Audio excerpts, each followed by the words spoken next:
నమస్తే. తెలంగాణలో పల్లె నుంచి పట్టణం దాకా ప్రతి వార్తను ప్రజలకు చేరవేసే సరికొత్త ప్రయత్నం. ప్రతి జిల్లా నుంచి సంక్షిప్త రూపంలో సమస్త సమాచారం.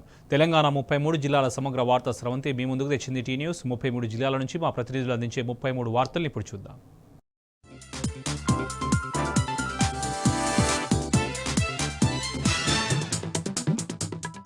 ఇక మరొక వార్త విషయానికి వస్తే నల్గొండ జిల్లా కేంద్రంలో భారీ ర్యాలీ నిర్వహించారు. ఏబీపీ సంబంధించినటువంటి విద్యార్థులు ప్రభుత్వంపైన తిరగబడ్డారు. గురుకుల పాఠశాలలో వరుస ఘటనలు జరుగుతున్నా కూడా ప్రభుత్వం మొత్తం నిద్రపోతోంది. ఇప్పటివరకు రాష్ట్ర వ్యాప్తంగా దాదాపు 52 మంది విద్యార్థులు అకాల మరణం చెందారు, ఆత్మహత్యలు చేసుకున్నారు, వివిధ కారణాలతో చనిపోయారు. కానీ ప్రభుత్వంలో మాత్రం చెందలేదు. ఎక్కడికక్కడ గురుకుల పాఠశాలలు కొనరిల్లిపోతూ ఉన్నాయి. రాష్ట్ర వ్యాప్తంగా గురుకుల పాఠశాల చేరాలంటే విద్యార్థి తల్లిదండ్రులు భయపడుతూ ఉన్నారు. గురుకులాల వ్యవస్థను మళ్ళీ పునర్వ్యవస్థీకరించి గురుకులాల వ్యవస్థను చక్కదిద్దాలని కూడా ఏబీపీ సంబంధించిన విద్యార్థులు డిమాండ్ చేశారు ప్రభుత్వాన్ని. ఇక మరొక వార్త విషయానికి వస్తే సూర్యాపేట జిల్లా కోదాడలో గంజాయి విక్రయిస్తున్నటువంటి 8 సభ్యుల ముఠాను అరెస్ట్ చేశారు కోదాడ పోలీసులు. వారి వద్ద నుంచి 2 కిలోల గంజాయిని స్వాధీనం చేసుకున్నారు. న్యూ ఇయర్ వేడుకల సందర్భంగా హైదరాబాద్, పూణే, అదేవిధంగా జిల్లాలోని వివిధ ప్రాంతాల్లో గంజాయి సరఫరా చేసేందుకు వీరు ఆంధ్ర, ఒరిస్సా బార్డర్ నుంచి గంజాయి తీసుకొచ్చినట్టుగా కూడా పోలీసుల విచారణ వెల్లడైంది. ఈ 8 మంది పైన కేసులు నమోదు చేసి జైలు పంపడం జరిగింది. ఇక మరొక విషయానికి వస్తే సూర్యాపేట జిల్లా కలెక్టరేట్ కార్యాలయంలో సావిత్రిబాయి పూలే జయంతి వేడుకలు కన్నుల పండుగ ఘనంగా జరిగాయి. కలెక్టర్ తేజస్ నందలాలు ఘనంగా నివాళులర్పించారు సావిత్రిబాయి పూలేకు. భారతదేశంలోనే మొట్టమొదటి మహిళా ఉపాధ్యాయులుగా సమాజంలో గొప్ప మార్పుకు నాంది పలికినటువంటి సావిత్రిబాయి పూలే ఆశయాలకు అనుగుణంగా ప్రతి ఒక్కరు కూడా పనిచేయాలని కూడా ఆయన సందర్భంగా తెలపడం జరిగింది. సమాజంలో మార్పు, సామాజిక, ఆర్థిక, సాంస్కృతిక మార్పుకు సావిత్రిబాయి పూలే చేసినటువంటి పోరాటాలతోనే మొదలైందని కూడా ఆయన సందర్భంగా గుర్తు చేసుకున్నారు.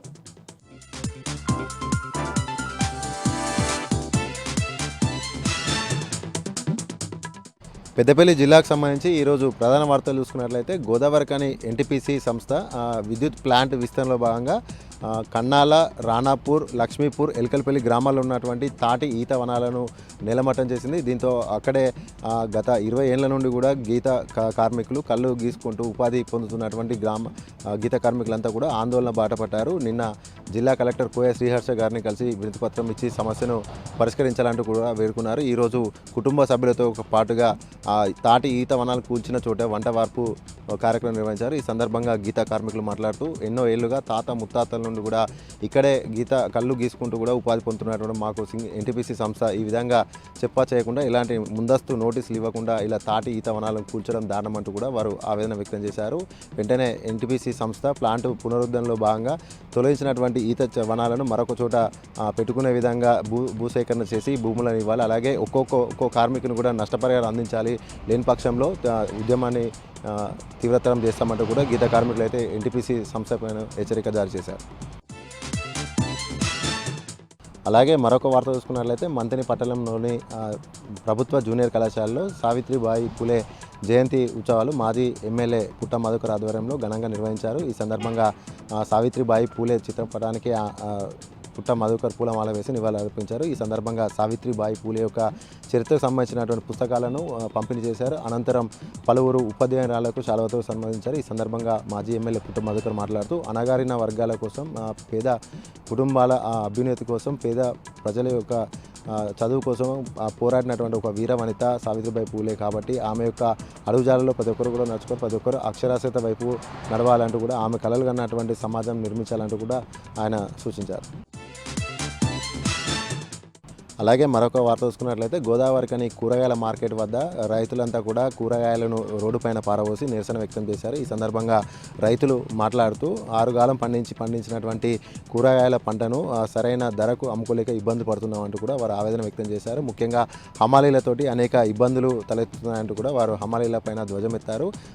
సాయంత్రం 9 గంటల నుండి తెల్లవారుజామున వరకు కూడా కూరగాయలు వివిధ ప్రాంతాల నుండి గోదావరిఖని మార్కెట్కు వస్తున్న నేపథ్యంలో హమాలీలు సరైన సమయంలో లోడింగ్ అన్లోడింగ్ చేయక తాము నష్టపోతున్నాము. హమాలీలు దురుసుగా ప్రవర్తిస్తూ కొన్ని కూరగాయలు కూడా దొంగిలిస్తున్నటువంటి సంఘటనలు కూడా ఉన్నాయి. కాబట్టి హోల్సేల్ వ్యాపారులు వర్సెస్ రిటైల్ వ్యాపారులు వర్సెస్ వివాదం తలెత్తినట్టుగా కూడా రైతులు ఆవేదన వ్యక్తం చేస్తున్నారు. వెంటనే హమాలీలతోటి అధికారులు చర్చించి రైతులు నష్టపోకుండా కాపాడాలంటూ కూడా రైతులైతే కూరగాయలు పారబోసి మరీ ఆందోళన చేపట్టారు.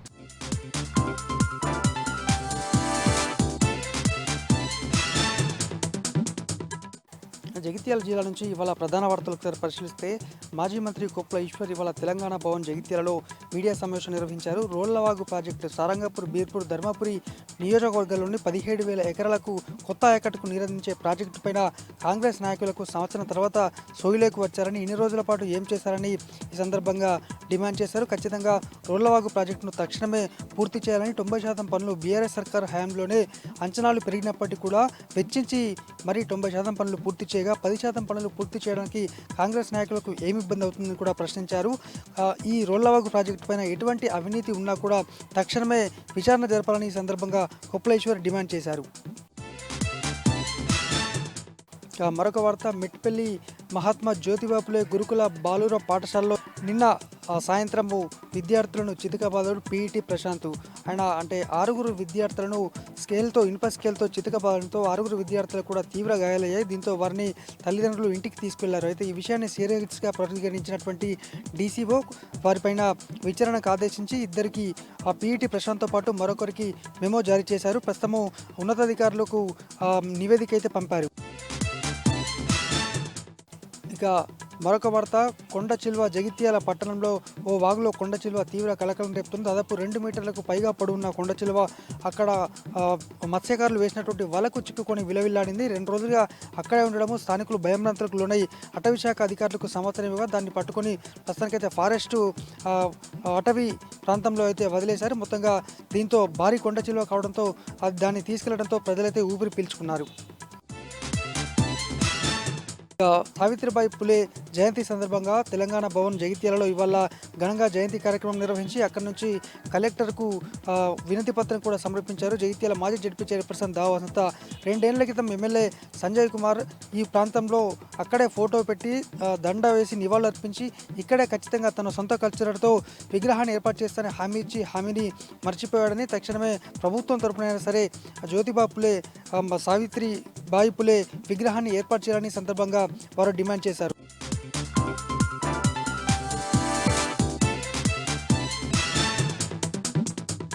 ఇక ఈరోజు నాగర్ కర్నూలు జిల్లా ప్రధాన వార్తలు చూసినట్టయితే నాగర్ కర్నూలు జిల్లా కేంద్రంలోని మున్సిపల్ కార్యాలయంలో ఈరోజు కౌన్సిల్ సాధారణ సమావేశం జరిగింది.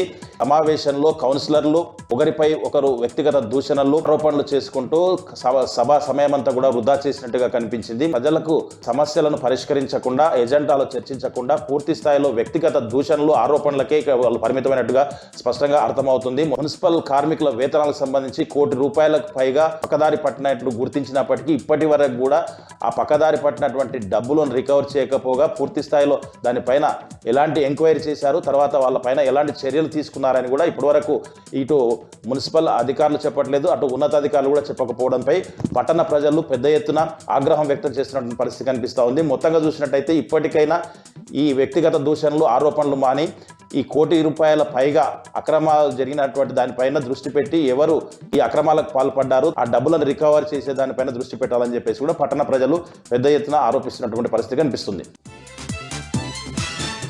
ఒక వార్త చూసినట్టయితే నాగర్ కర్నూలు జిల్లా కేంద్రంలోని పాత కలెక్టరేట్ కార్యాలయం ముందు 25 రోజుల నుంచి సమగ్ర శిక్ష అభియాన్ ఉద్యోగులు నిరవధిక సమ్మెకు దిగినటువంటి పరిస్థితి. ఈరోజు 25వ రోజు కావడంతో వాళ్ళ కార్యాచరణ ఎట్లా ఉండాలని దానిపైన జూమ్ మీటింగ్ ద్వారా చర్చించినటువంటి పరిస్థితి. వాళ్ళకు పలు సంఘాల నాయకులతో పాటు పలువురు కూడా మద్దతు పలికినటువంటి పరిస్థితి కనిపించింది. 25 రోజులుగా సమగ్ర శిక్ష అభియాన్ ఉద్యోగులు నిరవధిక సమ్మె చేస్తుండడంతో అటు కస్తూరిబాలో చదువుకునేటువంటి విద్యార్థులు మాత్రం చదువులు అందక నానా ఇబ్బందులు పడుతున్నటువంటి పరిస్థితి కనిపిస్తూ ఉంది. అక్కడికి వాళ్ళ తల్లిదండ్రులు వచ్చి కూడా ప్రభుత్వం పైన మండిపడుతున్నటువంటి పరిస్థితి కనిపిస్తుంది. మరొక వార్త చూసినట్టయితే జిల్లా వ్యాప్తంగా కూడా ఇటు నాగర్ కర్నూలు, కల్వకుర్తి, అచ్చంపేట, కొల్లాపూర్లో సివిల్ సప్లైకి సంబంధించినటువంటి హమాలీలు ఒప్పంద హామీలు ప్రభుత్వం అమలు చేయకపోవడంపై సివిల్ సప్లై గోదాముల వద్దనే వాళ్ళు టెంట్లు వేసుకొని సమ్మె చేసినటువంటి పరిస్థితి కనిపిస్తూ ఉంది. మాకు కాలయాపన చేయడం తప్ప ఇచ్చినటువంటి హామీలను జీవరూపకంగా ఇవ్వడం లేదని చెప్పేసి సివిల్ సప్లైకి సంబంధించినటువంటి లారీలు, గోదాములో ఉండేటువంటి స్టాక్ ఎక్కడికక్కడ ఆగిపోయినటువంటి పరిస్థితి కనిపిస్తూ ఉంది. ఇప్పటికైనా ప్రభుత్వం వెంటనే స్పందించి మాకు ఇచ్చినటువంటి ఒప్పంద హామీలను జీవరూపకంగా విడుదల చేయాలని చెప్పేసి, లేని పక్షంలో సమ్మెను నిరవధికంగా కంటిన్యూ చేస్తామని చెప్పేసి కూడా వాళ్ళు చెప్తున్నటువంటి పరిస్థితి కనిపిస్తుంది. వారందరికీ కూడా సిఐటితో పాటు పలు సంఘాలు మద్దతు పలికినటువంటి పరిస్థితి కనిపించింది. ఇక మరొక వార్త చూసినట్టయితే సాంఘిక సమాజ సంస్కర్త, భారతదేశ తొలి మహిళా ఉపాధ్యాయురాలు సావిత్రిబాయి పూలే 194వ జయంతిని నాగర్ కర్నూలు జిల్లా వ్యాప్తంగా కూడా ఘనంగా నిర్వహించారు. ఇటు ప్రభుత్వ కార్యాలయాలతో పాటు అటు ప్రైవేట్ కార్యాలయాలు, విద్యాలయాల్లో కూడా చిత్రపటాలకు పూలమాలలు వేసి నివాళులర్పించారు. కల్వకుర్తి, నాగర్ కర్నూలు, అచ్చంపేట, కొల్లాపూర్ నియోజకవర్గంతో పాటు అన్ని మండల కేంద్రాల్లో కుల సంఘాల నాయకులు, పలు పార్టీల నాయకులు కూడా ఆమె చిత్రపటాలకు పూలమాలలు వేసి జయంతి సందర్భంగా నివాళులర్పించినటువంటి పరిస్థితి కనిపించింది. మరొక వార్త చూసినట్టయితే గతంలో జిల్లాకు సంబంధించినటువంటి 2 కార్మికులు వెట్టి చాకిరీతో మేము ఇబ్బందులకు గురయ్యామని చెప్పేసి లేబర్ యాక్ట్ ప్రకారం వాళ్ళు ఫిర్యాదు చేయడంతో ఫిర్యాదును అందుకున్నటువంటి లేబర్ యాక్ట్ ప్రకారం ఎఫ్ఐఆర్ చేసి ప్రభుత్వం దృష్టికి వెళ్ళగా ప్రభుత్వం స్పందించి కార్మికుల విముక్తి కోసం ఒకరొకరికి 30,000 రూపాయలు మంజూరు చేసింది. చెక్కులను ఈరోజు అచ్చంపేట కోర్టులో జిల్లా ప్రధాన న్యాయమూర్తి డి రాజేష్ బాబు బాధితులకు అందజేశారు. ఈ కార్యక్రమంలో సీనియర్ సివిల్ జడ్జి సబితతో పాటు junior civil judge Vijay Kumar, court సిబ్బంది, బార్ అసోసియేషన్ సభ్యులు, కక్షిదారులు పాల్గొన్నారు. ఉమ్మడి వరంగల్ జిల్లా ప్రధాన వార్తలను పరిశీలించినట్లయితే గ్రేటర్ వరంగల్ మున్సిపల్ కార్పొరేషన్ కార్యాలయం ముందు అవుట్సోర్సింగ్ కార్మికులు వివిధ సంఘాలకు సంబంధించినటువంటి ఆధ్వర్యంలో ధర్నా ఆందోళన నిర్వహించిన పరిస్థితి కనిపిస్తూ ఉంది. ముఖ్యంగా తమ కనీస వేతనాన్ని 26,000 రూపాయలకు పెంచాలని వాళ్ళంతా కూడా డిమాండ్ చేస్తూ ఉన్నారు. ముఖ్యంగా 11వ PRC మేరకు ఇవ్వాల్సినటువంటి వేతనం ఇవ్వడం లేదని, ముఖ్యంగా ESI PF కూడా అందాల్సిన సమయానికి అందడం లేదని, దీంతో తీవ్రమైనటువంటి ఇబ్బందులు ఎదుర్కొంటున్నామని చెప్పి వాళ్ళంతా చెప్తా ఉన్న పరిస్థితి. గ్రేటర్ వరంగల్ మున్సిపల్ కార్పొరేషన్ పరిధిలో 4,000 మంది అవుట్సోర్సింగ్ ఉద్యోగులను పనిచేస్తూ ఉన్నామని, ఇప్పటికైనా తమ న్యాయపరమైనటువంటి డిమాండ్లను పరిష్కరించాలని ఈ సందర్భంగా వాళ్ళంతా కూడా డిమాండ్ చేశారు. వరంగల్ జిల్లా నుంచి మరో ప్రధాన వార్త చూసినట్లయితే కోతులు బెదిరించడంతో భవనంపై నుంచి దూకినటువంటి సంఘటన కరీంనగర్ జిల్లాలో చోటు చేసుకుంది. ఎవరైతే గాయపడ్డ ప్రభుత్వ పాఠశాలలో చదువుతున్నటువంటి 8వ తరగతి విద్యార్థి రఘువర్ధన్ను ఎంఎం ఆసుపత్రికి తీసుకొచ్చారు. రఘువర్ధన్కు 2 కాళ్ళు విరిగిపోయాయి. దాంతోపాటు వెన్నెముక కూడా తీవ్రమైనటువంటి గాయాలయ్యాయి అని చెప్పి వైద్యులంతా కూడా చెప్తా ఉన్నారు. అతనికి చికిత్స కొనసాగిస్తున్నట్లుగా కూడా వైద్యులు తెలిపారు. జనగామ జిల్లా ప్రధాన వార్తలను పరిశీలించినట్లయితే జనగామ ఎమ్మెల్యే క్యాంపు కార్యాలయంలో జనగామ, బచ్చన్నపేట, నర్మేట, తరిగొప్పుల మండలాలకు సంబంధించినటువంటి సీఎం రిలీఫ్ ఫండ్ లబ్ధిదారులైనటువంటి 123 మందికి 41 లక్షల రూపాయల విలువైనటువంటి చెక్కులను ఎమ్మెల్యే పల్లా రాజేశ్వరరెడ్డి అందించారు. ఈ కార్యక్రమంలో మున్సిపల్ చైర్పర్సన్ జమున పాల్గొన్నారు. జయశంకర్ భూపాలపల్లి జిల్లా ప్రధాన వార్తలను పరిశీలించినట్లయితే జయశంకర్ భూపాలపల్లి జిల్లా కేంద్రంలో అర్హులైనటువంటి పేదల కోసం నిర్మించిన డబుల్ బెడ్రూమ్లు ఇవ్వడంలో కాంగ్రెస్ ప్రభుత్వం పూర్తిగా విఫలమైందని మాజీ ఎమ్మెల్యే గండ్ర వెంకటరమణారెడ్డి ఆగ్రహం వ్యక్తం చేశారు. ఈ మేరకు అంబేద్కర్ కూడలిలో ఆయన నిరసన దీక్ష దిగిన పరిస్థితి కనిపిస్తూ ఉంది. ముఖ్యంగా అక్కడ ఉన్నటువంటి లబ్ధిదారులతో కలిసి ఆయన నిరసన దీక్షల్లో పాల్గొన్నారు. ముఖ్యంగా కాంగ్రెస్ ప్రభుత్వం డబుల్ బెడ్రూమ్లను ఇవ్వడంలో పూర్తిగా విఫలమైందని చెప్పి ఆయన ఆగ్రహం వ్యక్తం చేసిన పరిస్థితి కనిపిస్తూ ఉంది. బీఆర్ఎస్ హయాంలో నిర్మించినటువంటి డబుల్ బెడ్రూమ్లు ఇవ్వడంలో ఎందుకు విఫలమవుతుందన్నటువంటి ప్రశ్న గండ్ర వెంకటరమణారెడ్డి వ్యక్తం చేశారు.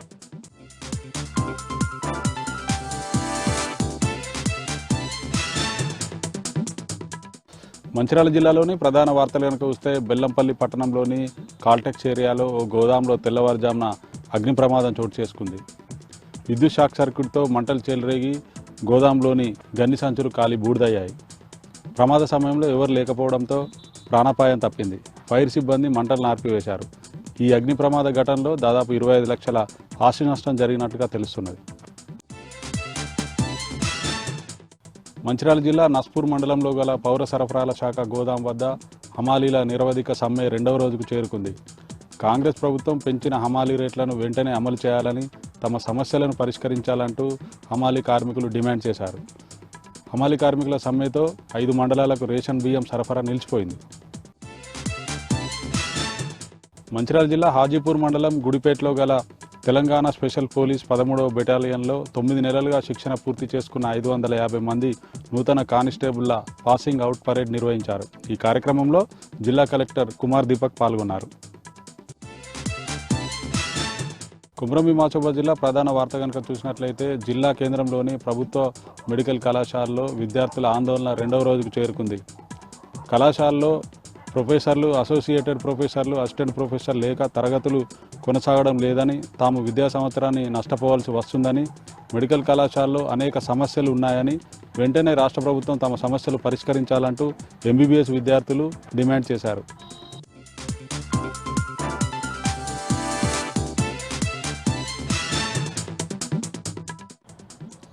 ఆదిలాబాద్ జిల్లా వార్తల విషయానికి వస్తే రాష్ట్ర ప్రభుత్వం ఎస్సీల వర్గీకరణ కోసం నియమించిన ఏకసభ్య కమిషన్ ఈరోజు జిల్లాలో పర్యటించింది. జిల్లా కలెక్టర్ కార్యాలయంలో ఏకసభ్య కమిషన్గా నియమించబడిన retired high court judge doctor Shamim Akhtar బహిరంగ విచారణ చేపట్టారు. ఈ సందర్భంగా మాదిగ కులకు చెందిన ప్రతినిధులతో పాటు మాల కులకు చెందిన ప్రతినిధులు పెద్ద ఎత్తున జిల్లా కలెక్టర్ కార్యాలయాన్ని తరలివచ్చారు. ఈ సందర్భంగా ఎస్సీ వర్గీకరణకు వ్యతిరేకంగా అలాగే అనుకూలంగా మాదిగ కులకు చెందిన ప్రతినిధులు నినాదాలు చేయడంతో కలెక్టర్ కార్యాలయం ఎదుట కొద్దిసేపు ఉద్రిక్తత వాతావరణం ఏర్పడింది. పోలీసులు జోక్యం చేసుకొని ఇరు వర్గాలను శాంతింపజేయడంతో వీరు శాంతించారు. ఆ తర్వాత ఏకసభ్య కమిషన్కు ఎస్సీ వర్గీకరణ చేపట్టాలని మాదిగలు అలాగే ఎస్సీ వర్గీకరణ చేపట్టదని మాలలు ఏకసభ్య కమిషన్ ఎదుట హాజరై వినతి పత్రాలు సమర్పించారు. ఇక మరో వార్తా విషయానికి వస్తే ఈ నెల 28వ తేదీన నాగోబా జాతర ప్రారంభం కానున్న నేపథ్యంలో మిశ్రం వంశంకి సంబంధించిన పెద్దలు నాగోబా జాతర ప్రచారానికి బయలుదేరారు. ఎడ్ల బండిపై ఈ ప్రచారాన్ని దాదాపు 20 రోజుల పాటు కొనసాగిస్తారు.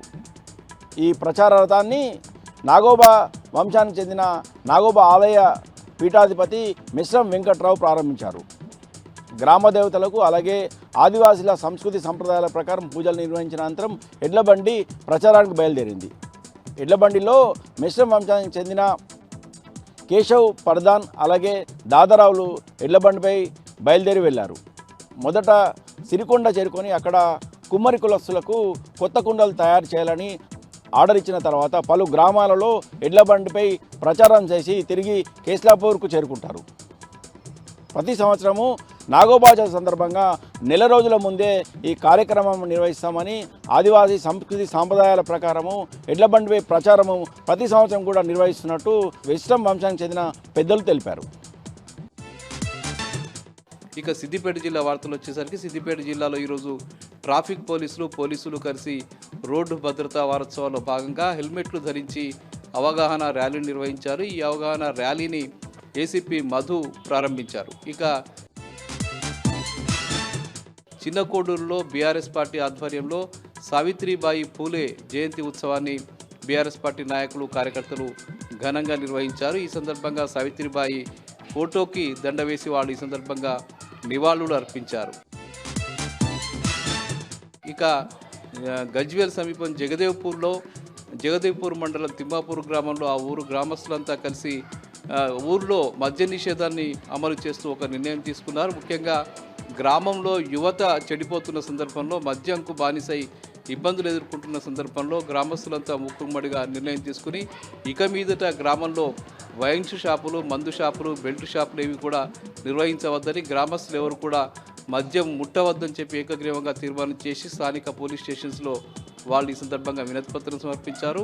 గ్రామంలో మద్యం అమ్మకాలు జరిపితే చర్యలు తీసుకోవాలని చెప్పి గ్రామస్తులంతా కలిసి నిర్ణయం చేశారు.